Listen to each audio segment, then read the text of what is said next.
thank you very much for the chance to come sit down in your home and talk to you, talk about your loved one, your husband, about Patrick, and um, we're doing this for me, the veteran, going around the country, Gold Star organization, going to homes, getting Gold Star family stories, and also for the Library of Congress for the Gold Star Family Voices Act. Thank you so much for allowing me this chance to sit down with you to do this. I really appreciate it. I appreciate it also. And so, with that being said, if you would say your full name and then your hero's first name, full name. Sorry. Christina Durham, and my hero was my late husband, Sergeant Patrick Durham. Okay, and so biographically, where were you born at? I was born in Fort Oglethorpe, Georgia. Mm-hmm. Okay, okay. And did you have any relatives that served in the military? Yes, I have an uncle, a great-grandfather, cousins. Okay, okay. Do you know what? Yeah, what they my served in? cousin, Wesley, he served in the Air Force for 10 years. My grandfather served in the Army for 8 years, and my Uncle Jeffrey served in the Army for 15 years. Okay. So, how did you first meet Patrick? Well, Can you talk me through that? me and Patrick have been kind of intertwined in life from middle school to high school to adulthood. He knew more about me than I did him because I was a couple grades ahead of him. And I went to school with his brother, but he knew my siblings. He knew my sister and my brother. And so he knew more about me than I did him. So he had said I had met him when we were, I want to say I was 8th grade, he was 6th grade. And he was dating or seeing a friend of mine, and he saw me in passing, and I met him. Later, I knew it was him, but at the time I thought it was just another person that kind of resembled him. And then years passed, and I went to dinner with my friend and had saw another friend that I grew up with, which I found out later he was best friends with. And we started talking and had a lot of stuff in common. And he had said, hey, I'd like to see you, kind of start dating if you don't mind. And we started dating. And it kind of just blossomed from there. Okay, okay. And then, how did your then romance and relationship start? And Okay. And what happened? Well, me and Patrick. And when you remarried? Yeah, I was, let's say, I was coming out of a divorce, and he was coming out of a relationship. He has previously had a daughter and also a son. So we started talking about that, and he's asked me if I ever wanted to get in another relationship and try again, because life's all about trying and doing other things, not just kind of staying in the norm. And I was like, okay, sure, we'll start dating. We'll see where it goes. Of course, I was like, well, I'm not too sure, but maybe this might work. And so we went on a couple dates. Then we started dating, and literally after 4 months of dating, we got married. So yeah, it was Wow. kind of fast. But he'd also said, well, no better time than the present. So that's how he caught me, I guess. And no, there was one thing, the sarcasm, because I'm, I guess, leaking with sarcasm. And my saying was, no shit, Sherlock. And he said, keep digging, Watson. And that was kind of it. It kind of was like, okay, well, you can keep up with my speed of sarcasm. I guess we'll be fine. Okay, okay. Can you tell me, do you know anything much about Patrick when he was young and his desires to what drove him to the military and Yes, service and stuff? Family members here have heard that they were in the service. His cousin, Bruce, was Desert Storm, and he said he just wanted to serve. And you got to think, about the time he was in high school was when 9/11 happened. And like myself and other people that were in ROTC in high school were like, hey, this is it. This is why we're here and why we want to join the military, is because we want to serve. And I'm guessing he always had a thing of I'm going to pay back the dues that are given to me as being an American. And he saw his, like I said, saw his cousin, family members, friends that had even joined prior to him. And he was like, even his brother too, he had joined, I think, 2 years before Patrick had joined. So he kind of was like, okay, this is something I've always wanted to do, I need to do. And he had thought about it prior, but he, of course, became a father at a young age. So he kind of, that set him back a little bit. And then got a little older and was like, okay, it's time. And so he went to the recruiting station, signed up, and that was it. Do you know, so what service was he in? Army. And what, do you know what drove him to the Army? And Well, like I said, he had watched the family members join, but he'd always had a desire to be a Screaming Eagle. He wanted to be 101st, and he was gung-ho of being 101st. He told even his recruiter, he was like, if you can't give me 101st, I can't do this. He's like, I've got to be a Screaming Eagle, because he loved the history of it. He loved just everything about it. I mean, especially, too, it was close to home. It's a 3-hour drive from Chattanooga. But that's what he wanted to do. And so they said, okay, we'll make it happen.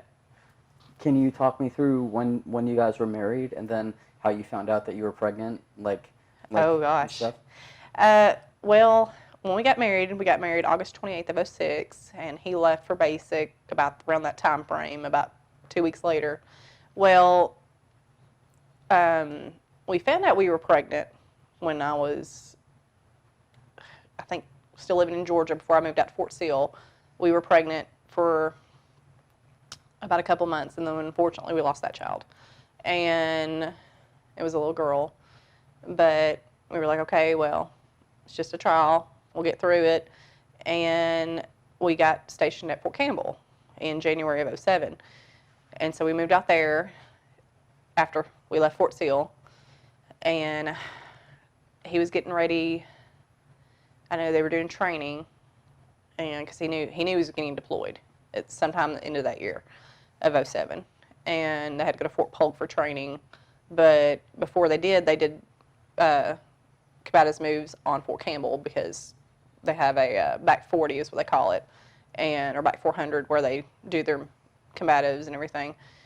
So he was on the field, and I was nauseous that day. I was actually with a couple of friends, and they were pregnant. And they were like, well, you're acting like you're pregnant already. And I'm like, no, there's no way. And so I went to the Dollar Tree. I said, okay, if this little dollar test can tell me I'm pregnant, then I'm pregnant. And it said it took about a minute. It took about 20 seconds. And I'm pregnant. And so my friend Tessa, her husband was on the field with mine. And they were both in the same battery. So we called and said, hey, is Patrick there by chance? And I said, hey, I got something to tell you. He's like, okay, what's going on? He was concerned, like, everything okay? I'm like, we're pregnant. And he goes, what? I said, we're pregnant. And he said, hey, man, do you have a smoke? I said, really? That's what you're going to ask for? I just told you that we're having a child. And he's like, no, I'm fine. I'm just, my nerves. I said, okay, that's fine. And so we were excited. And we were like, oh, cool, we're going to be parents. But we also knew, hey, he's going to be born, or this child's going to be born, and hey, there's a possibility he won't be here when he's born. So that's part of the military life. We kind of sunk in. It was like, you know what, this is something we both signed up for. So we kind of were like reassuring each other, like, we'll get through this. We'll get through a deployment. We'll get through childbirth. We'll be fine. But that's part of the military life. Wow. How did he propose to you? Oh, gosh, that was fun. We were having a kind of a farewell party for him at a friend's house, and we had talked about getting married, but we wanted to do it, of course, after basic. Well, I told him after basic, after AIT, maybe when he got to his duty station or whatever, we'd talk about it. Nope. Patrick is a very now person, or was a very now person, and he's like, okay. And so, as the country songs, right, check yes or no. So he wrote a little note, said, will you marry me? And yes or no thing. And I was like, okay, well, I'm going to play with this guy. And I checked no. And I wrote in little tiny writing, I said, not on this piece of paper. Or your answer's not on this piece of paper.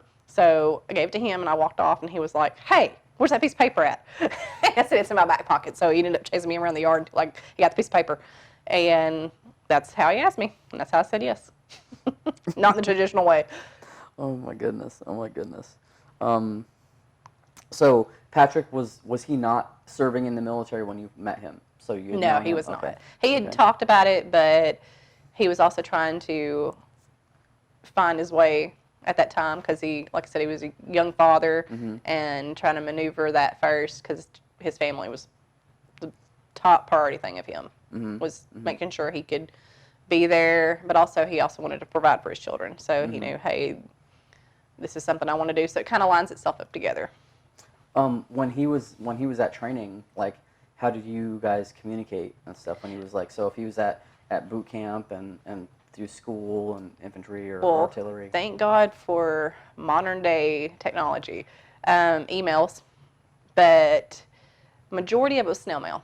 I mean, I probably have loads and loads and loads of just letters from him. We would write back in letters because we're both old-fashioned, and snail mail. So that's how we would keep in contact. And a couple of conversations through the phone. I mean, he wasn't supposed to really be conversating on the phone because they're in basic and AIT.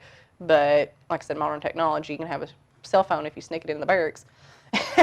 And one of their friends did, so we communicate after you go to sleep. Well, after they go to sleep. So. Okay. When he was away at training, how did you cope with his absence? Well, keeping myself busy. I'm an outdoor person, so I would go hiking, kayaking, canoeing, or, I mean, if it was prior to being a mother, it was helping out with family and nieces and nephews. And after Elijah was born, it was all about him and keeping him out of everything. Do you remember, like, what was it like when Elijah was gonna be born? You realized like I'm gonna be in labor. Yeah, Like, well, what? Patrick was in Iraq Okay, so he was when, deployed. yeah, he was deployed when Elijah was born because he left October of 2007 and Elijah was born December 20th of 2007. And they tried to line the time up because his due date was in January. So they tried to align the time up as much as they possibly can. But you know, the needs of the military come first. And people get dates switched out. But he said, hey, definitely, I'm going to be there in January. I might not be there the day he's born, but I will be there sometime around that time frame. So he was about 2 weeks old when he came home. And that was a transition.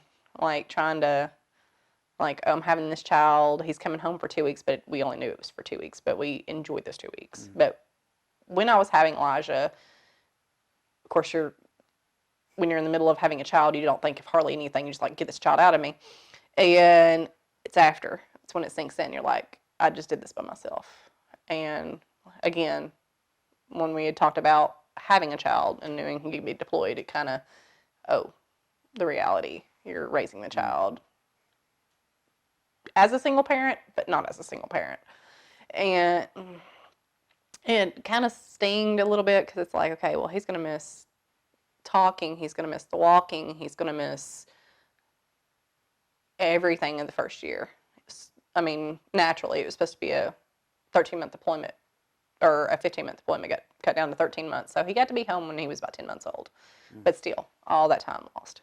I mean, pictures, I've got tons of pictures of Elijah of that year, and the snail mail sent it back and forth. And I mean, Patrick had a stack full of pictures.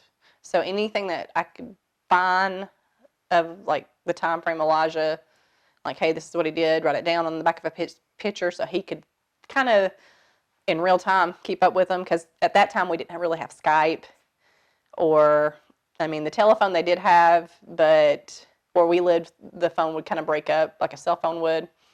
So he would call, and he's a baby. He really didn't understand, like, hey, this object's in front of me, but he heard the voice. And when he came home, it was a little easier because we try to do that transition of, hey, this is your dad. Even though he's not here, this is his voice.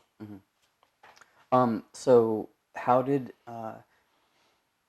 what was it like, and can you remember any of his thoughts and your thoughts and what, before he left for that deployment in Iraq at that time, what his unit would be doing and and what We it knew was it was like? going to be simple maneuvers and trying to kind of keep lines open through Iraq because, of course, 9/11 had happened and we've already been in war for years prior to that. And so I guess they were trying to make sure to keep the strongholds on the cities, make sure that the people of Iraq were getting what they needed and the terrorists weren't trying to attack the villages and take all the things away. And being in field artillery, of course, they dealt with howitzers and the big guns, but they also were doing infantry movements because, of course, any military, strip it down to its bare bones, you're going to be a gunman. That's what's going to happen. And I mean, it was a hard deployment, but it wasn't as hard because of the communication. We were able to communicate. Now, if we would had like a communication like in Afghanistan, it would have been a little different because it was his first deployment and my first deployment. And it was just kind of chaotic, especially with a newborn, because you're like, okay, I got to keep things at home all right. I got to keep things when he's on the battlefield all right, like keep him in communication with the family. People would call and ask, how is he doing? I'm like, okay, well, I'll talk to him probably in a day or so. Hey, this is his address. If you want to send him something, because the church would come up and send care packages to him. They like, what does he want? So just a lot of communication, and it was chaotic, but it was a good chaotic. Do you remember how you kept up with things that were happening in the world, particularly in Iraq, during that deployment? Did you watch the TV? Well, of course, being a first-time mom, it was kind of hard because the baby schedule. But at first, when it was going on, like part of the deployment, I was like, well, okay, I'll keep on it, make sure I know what's going on, keep read. And then eventually I was like, this is too much, especially kind of postpartum. And like I said, the first time deployment, I was like, maybe I should just kind of do the Christy everyday life thing. Like, hey, hun, this is what's going on with Elijah. This is how much he weighs. This is what's going on with the neighbors. Kind of keep it local because the more outsourced stuff, you're kind of like, okay, I'm blown away by information of this is what the TV says is going on. Is this really happening? And you don't want to add the stressors to them when they're there. You're like, hey, this is what I saw. Is this what really is going on? When they can't really give you the information on what's going on, but they don't want to upset you.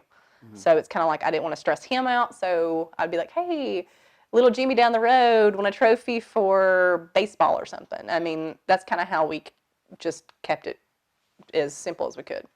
But of course, I would keep up with things going on the earth or on in the world, but just very minimal. Do you remember what the homecoming was like from that deployment? Yes. What was it like? I do. He got to come home earlier because he left 2 weeks prior to everybody to get set up, and they have parties that do that. They have some that go over about 2 to a month early to get everything set up over there. So he was one of those. So he come home early. He came home, I think, right before my birthday. And I think it was right before his, because his is October 20th, and mine's the 27th. So he came home between those 2 dates. And I want to say it was morning time. No, it was late at night but he didn't get there till early morning. So we were there in the hangar for 2 to 3 hours with the newborn, or with a 10-month-old. But I remember when he came through the door, I could see him, and he was looking around looking for us. And Elijah's like looking at like, what is this? Where are all these people? And just that look. But as soon as he saw us, he came over immediately, hugged me, hugged Elijah. But him and Elijah just like they've known each other their Elijah's entire life, which hearing his voice kind of helped with that, because as soon as he's talked, Elijah was like, hey, this is somebody that's really important to me. And that was the first time he had seen Elijah? Since he was 2 weeks old. Oh, okay. Or a month old, because he left. He came home when he was 2 weeks old and left when he was a month old. That was really special. Yeah. Yeah. And what happened after that? Do you fall back into normal life? And Well, kind of. if you're military, you know it's not normal. Nothing's normal about military life. I mean, you try to make it as normal as possible. But, of course, we had to deal with the losses from Iraq and his buddies that didn't get to come home, and how upset that made them. Of course, they had their briefings, their meetings, constant battle buddies were checking in. Are you okay? Is everything all right? But Patrick was pretty simple. I mean, a simple man. He slipped back in playing his guitar, doing his military life, seeing his family, his friends, hanging out with his children. I mean, anytime we get time to come down to Chattanooga, be all about it, kind of disconnect from Fort Campbell, the military life for a second, and got to go to Sug Creek and sit on the riverbank and just fish or just look out on the porch and watch the barges pass by. Pretty simple for him. Yeah, and and then there was news of another deployment. Do you remember? Well, we knew because Fort Campbell is a rapid deployment base, so we knew it was going to happen eventually. We didn't know it was going to happen that quickly. But in 2009, they had talked about it. Of course, we did our FRG meetings, and they said this time to be Afghanistan. And we're like, okay, this is going to be kind of big because that's when everything kind of had switched over from Iraq to Afghanistan. Of course, that's why they were like, okay, it's time to go there. And he was like, well, he's like, I guess it's time to go again. And in 2010, the early part of 2010, because I got deployed, I want to say in June of 2010, in April or March or April, they went to Fort Polk because that's where they did their training. And they were like, okay, it's time, go train for a week and a half or 2 weeks and then come back, do our thing, and then we're deploying in June. So he went away on like some pre-deployment training. Yes. And then came back, and was there a chance for him to take like pre-deployment leave? Did he take leave? Well, it was more of they did leave, but they also were still doing training at Fort Campbell. Mm-hmm. They were still getting ready. It's like, hey, this is the thing. We're getting ready to go. Mm-hmm. I mean, like anybody knows, it's like, hey, you got your pre-training, kind of your keep tabs on you, make sure you're doing all right, and then we deploy. And what was? Do you remember when he left? What that was like? Well, he was leaving, let's see, June time frame. So Eli was 2.5. And so he was, of course, started walking and all that stuff and getting into things. He, unfortunately, that year had lost his mother when he was at Fort Polk. So that was kind of a hard thing for him. So it wasn't like getting ready for a deployment like a normal, hey, I've got this much time, I've got to do this. He was grieving from her, but also trying to get ready, his mindset ready for a new deployment.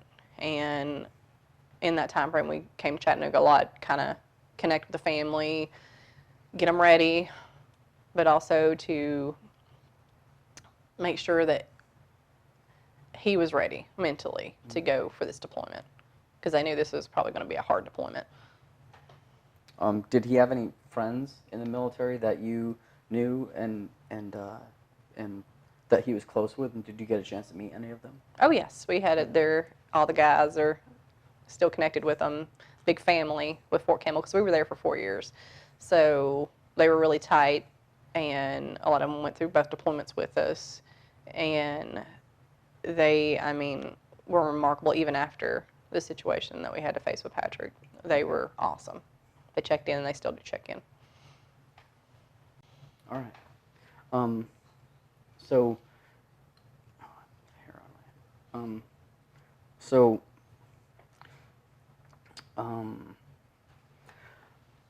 so then he left on this deployment to Afghanistan, and then how was it when he was in Afghanistan? Did he share and convey any of the pressures or stress that he was under, and what were your communications like on that deployment? Well, Afghanistan was a little different because, like I said, it was lack of communication, and he wasn't able to talk as much because they didn't have things up like they did in Iraq. Mm-hmm. It wasn't set up because this was a new FOB, a new area, and so we would talk via via mail.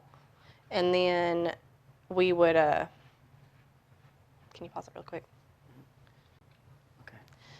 So when we knew he was going to Afghanistan, we knew, hey, this is what the deployment could be like. This is how we can communicate. But when we got more information about being a new fob and it just being in a totally different area, we were like, okay, how are we going to do this? Like, how are we going to do communication? And of course, we knew we could do via snail mail, but we knew we had set up new emails, and we did emails, and we also would talk. I think we talked from the time he got to Afghanistan, because we didn't talk for a full solid month. Like the whole month of June, we didn't talk until about July. And we talked probably about 4 times before he passed away. So we knew that it wasn't going to be great, but we were going to make the best of what we could. And when you talked, was it on phone, via phone? Yes, we didn't ever get to do via Skype or anything, Okay.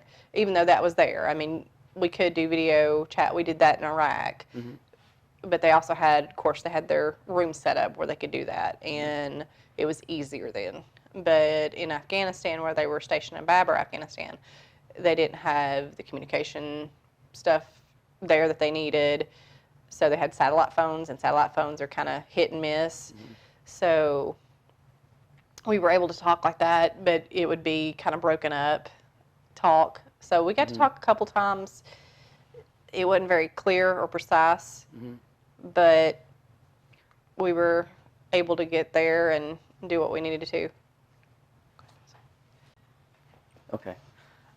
So did he share pressures with you of this deployment when he was over there? And yes. It was different than the Iraq one, and what pressures was he talking about, and what stress and stuff? Well, the pressures this time were how close the IEDs were, like how just, I mean, within, I would want to say a couple weeks span of time, probably more than 4 or 5 soldiers were killed. If it wasn't by a sniper, it was by an IED. And unfortunately, we had a buddy that we were really close to that we had spent the time we had gotten to Fort Campbell with, and his name was Stout, and he had passed away in July of an IED. And after that, it rocked him to his core, because he was like, that could have been me. So he was very, very stressed. And he shared the stresses with you? Yeah. We were always very open to communication, and anything that I was facing that I was stressed about, I could talk to him about, and he could talk to me, because that's why we were best friends.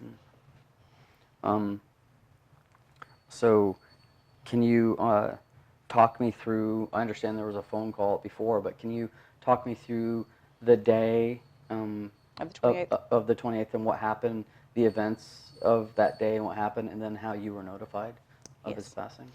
August 28th, of course, was our 4th anniversary. So I was kind of already in a funk that day, because I'm like, okay, he was deployed and it being our anniversary.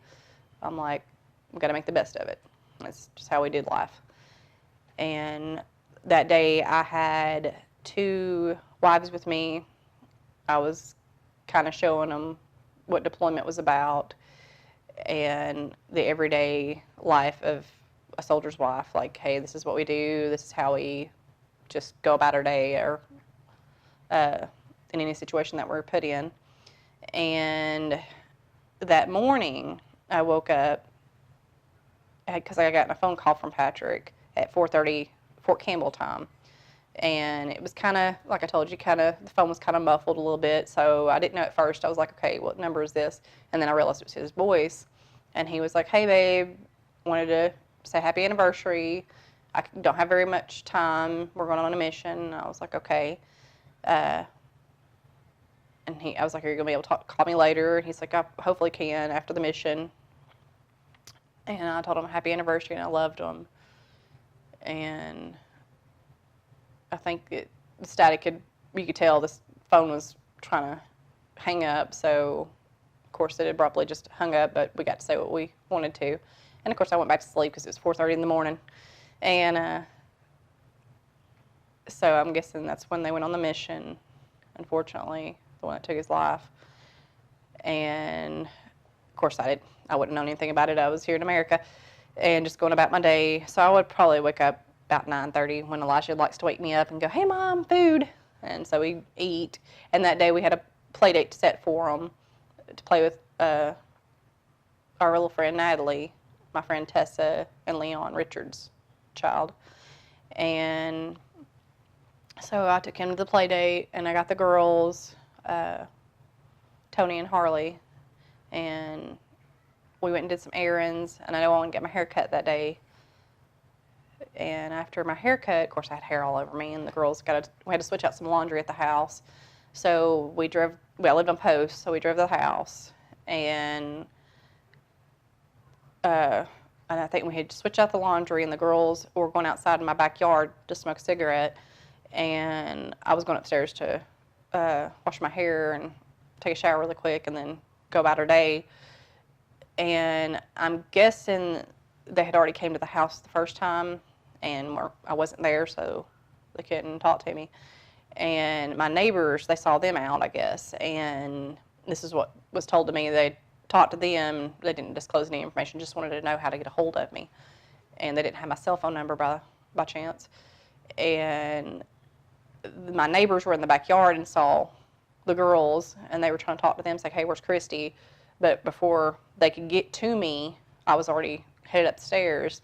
And before I did that, the doorbell rang. I went to the door, opened it, and there was both the soldiers standing at the door. And they're like, "Are you Miss Durham?" I'm like, "Yes, I'm Miss Durham." And she's like, "I hate to inform you." And I'm like, "What happened?" And she was like, "You know why we're here?" I said, "I know exactly why you're here. What happened?" And then I just went into a haze, like kind of just like a robot. And they were sitting there talking to me and telling me the situation, and they were trying to notify the children and asked me where I could find them. So we were going over the technicality of all the stuff that needed to be done. And I'm just sitting there like kind of in a daze, like, okay, like it wasn't real. Like there was, like, they gotta be joking. This can't be real. So they talked to me. They were like, okay, well, next we need to have a CAC officer come talk to you about what's going to happen in the next couple of days, weeks, months. And all I could think was, whoa, like 8/28, that is going to be the date that is in my mind, because it was, of course, my 4th anniversary and the day that he had passed away. But they were explaining to me what had happened, and I guess I came back in my brain because I was just thinking, okay, who do we need to contact? They're telling me who they're trying to contact, and I'm like, well, I need to contact them before they do, because I don't want them hearing it from somebody they don't know. And so we did that, but then I got back with them while they were talking to me, and they had told me that they were on the mission. Of course, the mission, I guess, the one he was on when he had called me before he went on it. And they didn't have any details, but they were giving me the details I did know. They said he was killed by an IED, and he had a specialist with him, Specialist Castro, that was with him, and he had passed away also as well. And all I could think about was they were too young. Like, Patrick was 24, Castro was 20, and they're babies. Like, I thought about Elijah and Cheyenne and Gage and family members, his brother, his uncle, his aunts, just everybody that loved him. Like, what's the world going to be like now? Do you know any of the events that happened on that mission in Afghanistan now? Yes. Do you know anything? Yes. When the battalion had gotten back, and his 1st through 20th had gotten back, I had talked to his staff sergeant and kind of had him walk me through what the mission was like, what had gotten to that point. And they were in the middle of a firefight, and they were trying to clear this village. And in the wake of clearing it, of course, they had come on to the firefight and trying to calm it down and kind of make the terrorists go back. And when they did, of course, they had to go into the valley, and the way it was set up, and of course this was told to me, the way it was set up, the building, they couldn't get into the building, so they had to go around the building. So Patrick and Castro went one way, the other soldiers went the other way, and of course some stayed back. And I'm guessing they said he had the M4, and he was shooting, and the next thing they know, they heard a blast, and they try to reach him over the radio, and nobody was answering. And that's when they knew something was wrong. And I guess they had finally got it died down enough where they could get over to them. And when they did, of course, Patrick was already gone, and Castro was about there. And unfortunately, they later, when they kind of did their investigation, knew that Patrick was the one that detonated the IED when he had stepped forward, and unfortunately killed him just right flat. And then Castro had passed away a little later. But Did you have a funeral or memorial service, and how did that happen and transpire? well, we had a couple of them. I mean, it was kind of like everything was in a haze afterwards. Like, we went up to Delaware. Me and his brother and his uncle went up to get his body from Dover. And we got back down here, and we had planned it, like getting everything worked out of where he was going to be buried, where we were doing the service, who was going to do the service, what Patrick wanted, because, of course, the military makes you before the deployment. I guess that they call it the green book, or the book of what you would want done, kind of like a will and testament. And he had put that he wanted to be buried with his grandparents in Sug Creek, where he was raised. And then he wanted to be at Ashland Terrace, where we had already that year had his mother's funeral, or had her visitation. So we had the visitation there. Let's see, he died on the 28th. He flew in September the 7th. We did visitation on the 7th and the 8th, and we laid him to rest in Sug Creek on the 9th of September.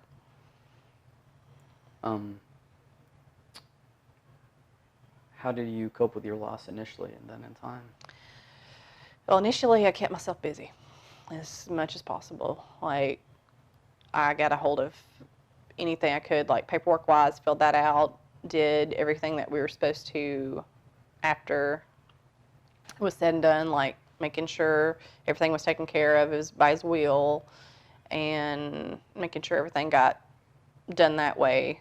And then when I finally was able just to sit down and rest and think about everything and process it, it's when I kind of just was like, okay, I'm gonna have to start doing something like kayaking or canoeing again, and that's what I did, and spending time with Elijah.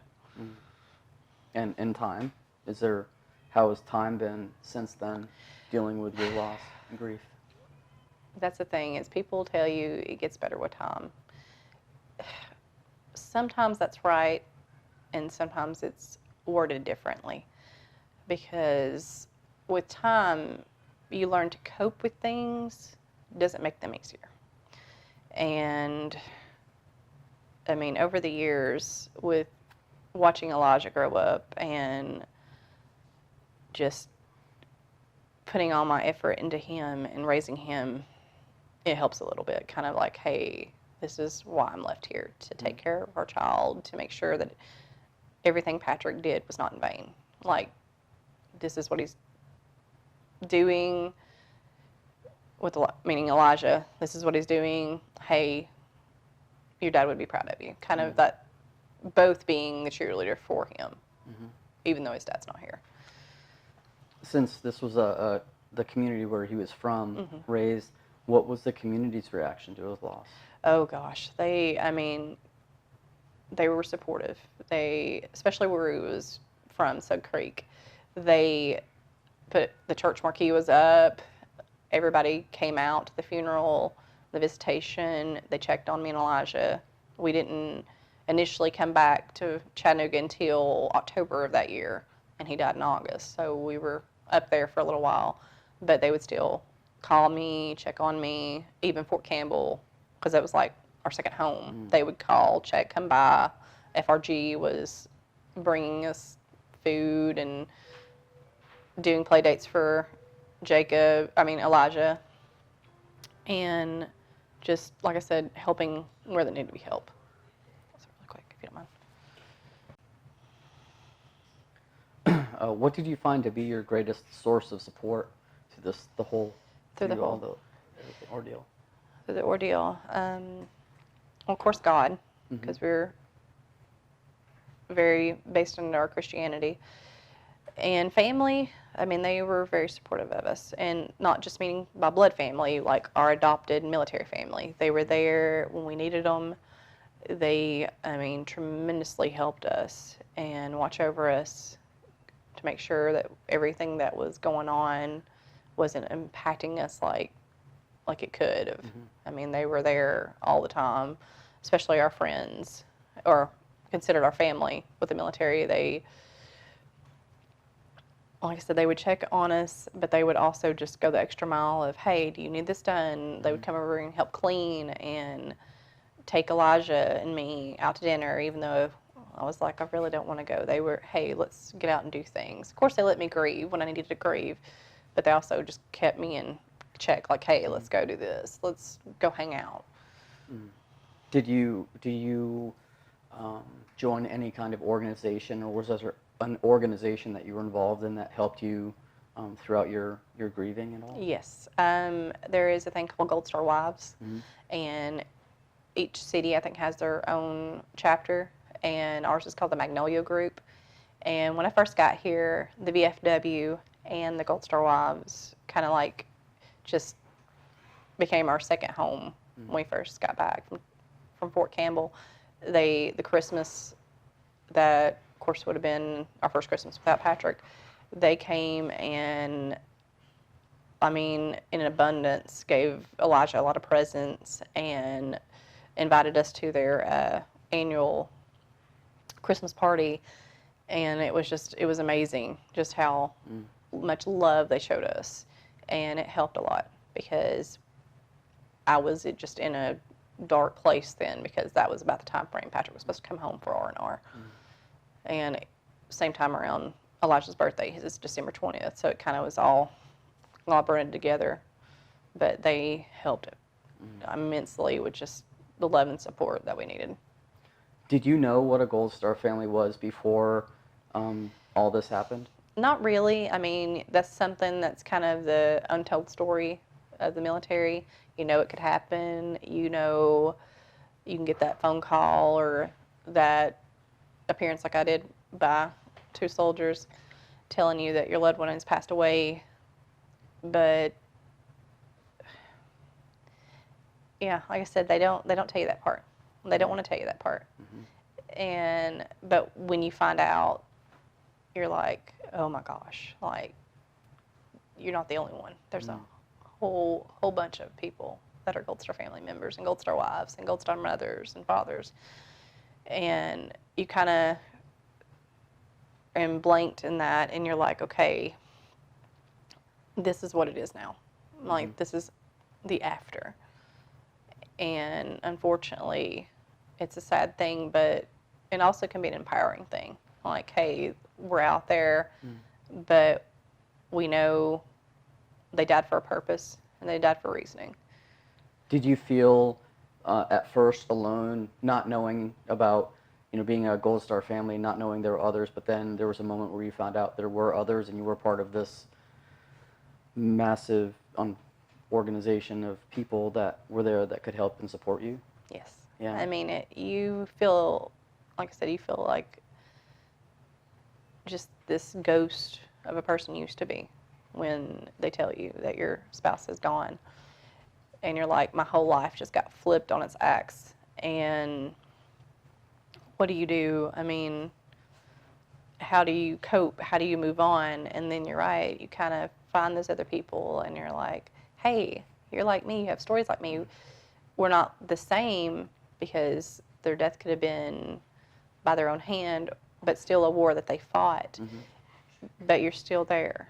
I mean, you're still there with them, and it's awesome because of the support that you get from them. All right. How do you mark any specific anniversaries, or birthdays, or angelversaries, or anniversary, or unfortunately it's the same thing? Yeah.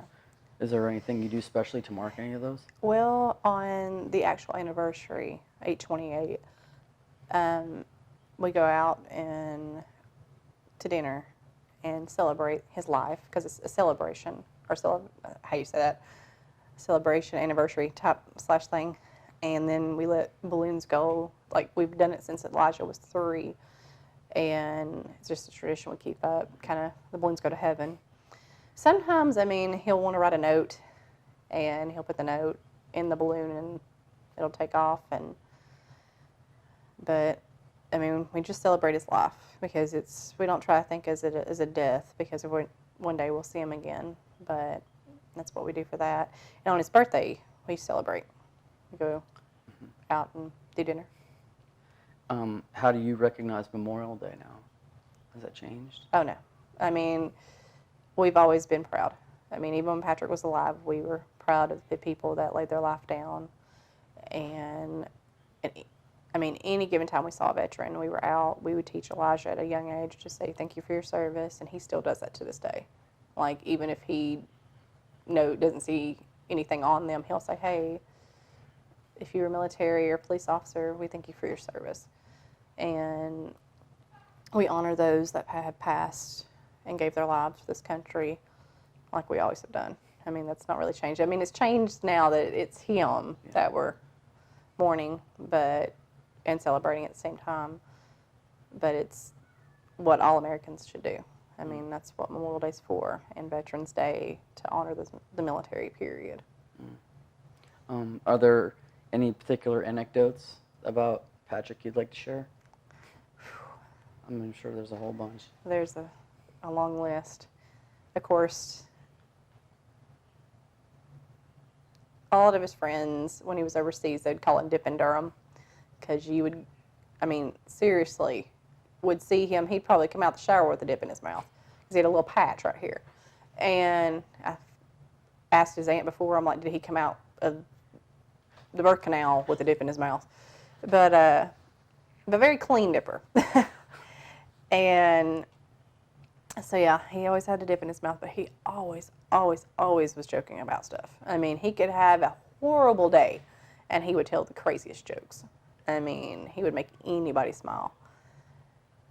And his love for just humanity in general, they would just look at him and go, yeah, that's Patrick.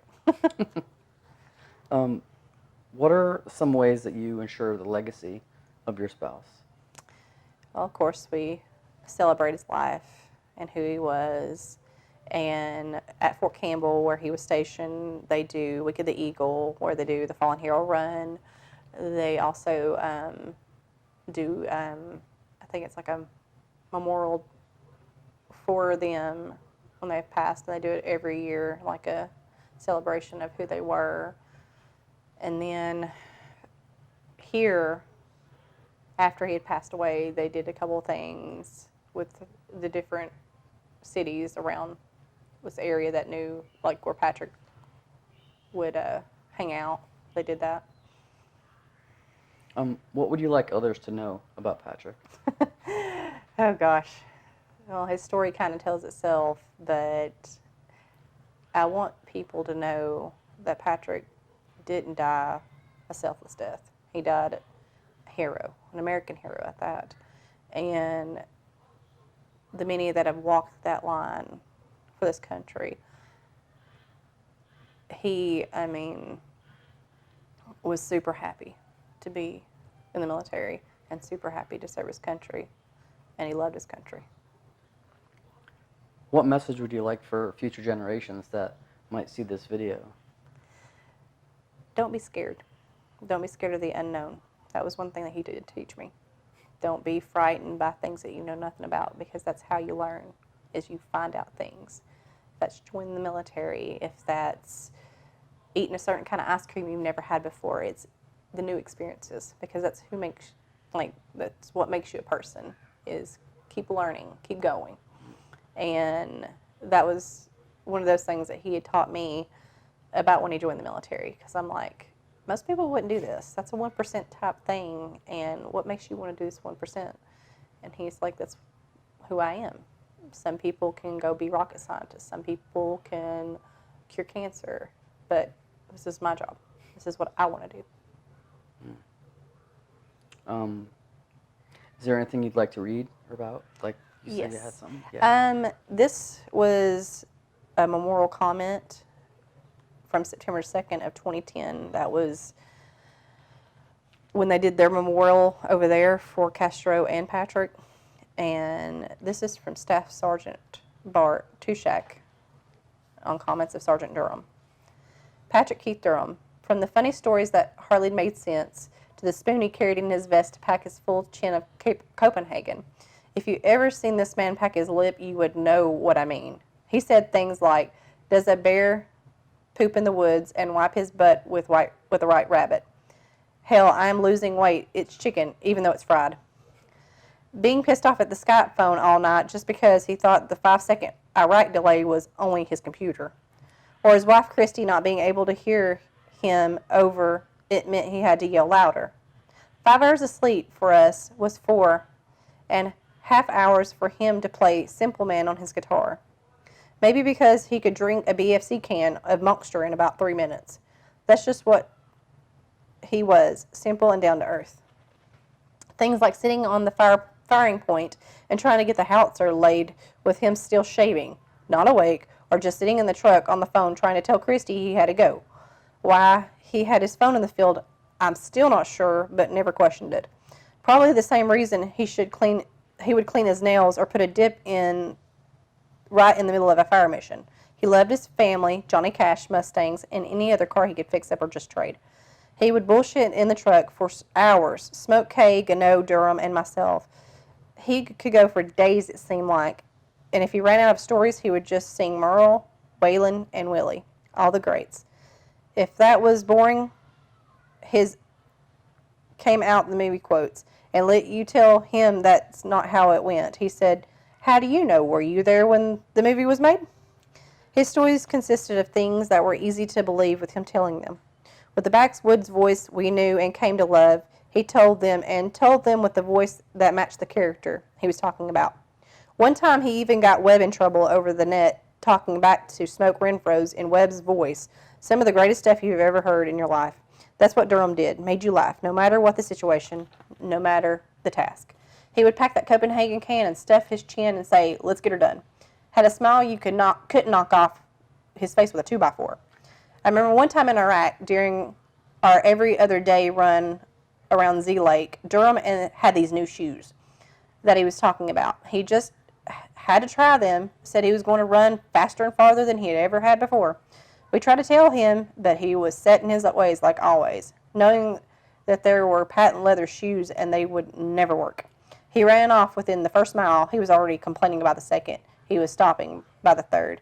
He was turning around and walking back. Durham, we try to tell you. Hell, man, they're good shoes.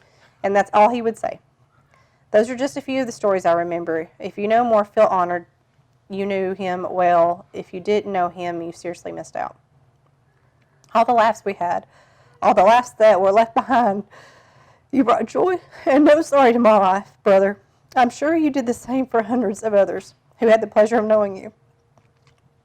I never had a dull moment and never regret one. Sorry this wasn't as heartfelt as it would have been, but as you know, I don't use words like in vain in remembrance. And the fact that I will see you again, I'm sure I won't be able to stand up to the shit you're going to give me for the speech. And I know you would want me to just tell a story of you anyhow. You will be missed by everyone, man. And if you get a minute, tell me if your Jesus is wearing a tuxedo t-shirt and saying, I'm formal, but I'm here to party, or he is singing lead vocals for Leonard Skinner. The fact is, you will live on in our hearts, minds, in every minute of every day. Every joke and every laugh is a reminder of you, a damn good one at that. We love you, man, and take it easy, or as you say, I'll take it any way I can get it. To Christy and Elijah, I have no words to express my sympathy. I hope you find comfort in the words I say to you both. But I know no words that are spoken here today will be on any comfort to anyone. We are deeply sorry for your loss. Patrick was a great man, almost among other things, but I don't need to tell you any of these things. You knew him better than any of us. If there was anything that I have done, please let me know, and I'll be done.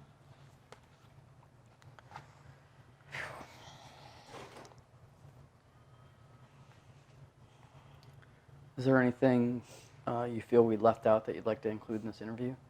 Oh, there's a whole mess of stuff I could tell you. But simply put, he was a simple man, but a very loving man, a very honest man, and God, a good old country boy with that dip in his mouth. Thank you very much for your time. Thank And you. opening up your heart. I really appreciate it. Thank you.